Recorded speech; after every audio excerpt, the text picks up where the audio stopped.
दोस्तों, ये मेरी किताब का पहला पन्ना है। ये एक्चुअली में किताब नहीं, ये एक गुरु गोविंद सिंह जी के ऊपर में लिखी गई ऐसी गुरु महाराज की बख्शिश से, शहीदों की बख्शिश से किताब है, जिसमें मैंने महाराज की कृपा से तख़्त श्री अनंतपुर साहब से लेकर तख़्त श्री हजूर साहब तक की पैदल मई के महीने में यात्रा की, नंगे पाँव, जो गुरु गोविंद सिंह जी ने कराई।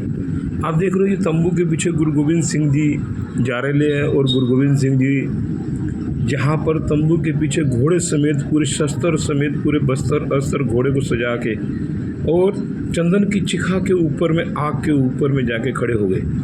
बास समेत पूरी कहते हैं एकदम लालो लाल हुई धरती के ऊपर में ऐसा प्रकाश हुआ।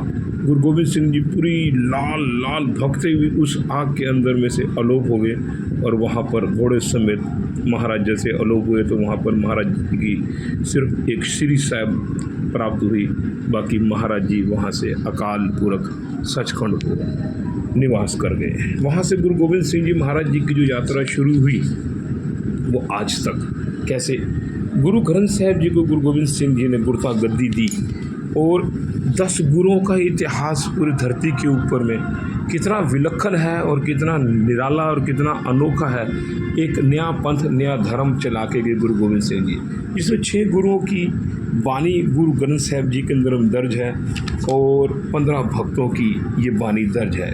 इसको गुरु गोविंद सिंह जी महाराज जी ने खुद नमस्कार करके, नमस्तक करके श्री गुरु ग्रंथ साहिब जी को गुरु मान्यो ग्रंथ की उपाधि दी।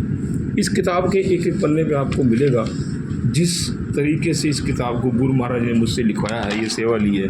ये है बाबा कुलवंत सिंह जी सोडी, जिनकी बख्शिश से मैं निहंग सिंह सजा था, और इनकी ही बख्शिश से जो इनके द्वारा बनाए गए लाइसेंस, जिसमें भारत सरकार की मोहर लगेली है, और मैं उस मोहर के साथ में आज तक चलते जा रहा हूँ। मेरे साथ में कितने ही देश के बड़े बड़े DIG, DSP, पुलिस कमिश्नर और भी बहुत सारे ऐसे पढ़े लिखे लोगों के साथ में मेरा टाकरा हुआ, ट्रेनों में, गाड़ियों में, सड़कों पे चलते हुए, लोगों के साथ विचरते हुए, बहुत जगह पर इन बाबा जी की कृपा से मैं हर जगह पर सेफ रहा, क्योंकि इनका मेरे सिर पर हाथ है।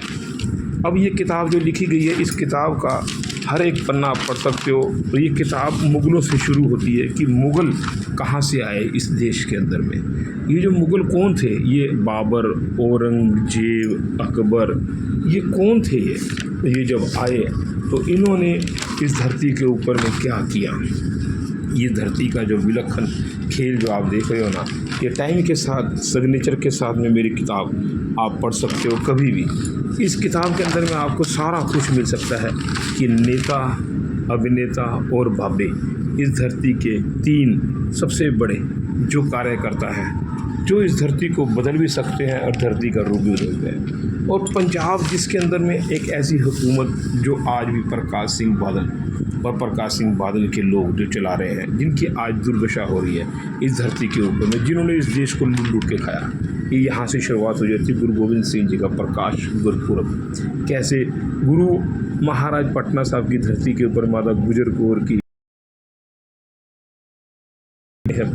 तो उस धरती के ऊपर में जिस तरीके से प्रकाश हुआ, जैसे गुरु नानक देव जी का जब आगमन हुआ तो धरती पे मिट्टिया अंधेरा चानन हुआ। काल युग में गुरु नानक देव जी का अवतार हुआ। तो गुरु नानक देव जी के अवतार से लेकर गुरु गोविंद सिंह जी तक की ये कथा कहानी आप लोगों को इस किताब में मिल जाएगी। यह है बाबा बलकार सिंह जी सोडी, महेंद्र सिंह जी सोडी के पुत्र, और आगे गद्दी नशीन बाबा कुलवंत सिंह जी सोडी। अभी इस समय धरती के ऊपर में जो भी कार्य चल रहा है, यह है रंगरेटे गुरु के बेटे, जिन्होंने गुरु गोविंद सिंह जी महाराज जी को गुरु तेग बहादुर साहब जी का शीश दिल्ली से ला कर दिया।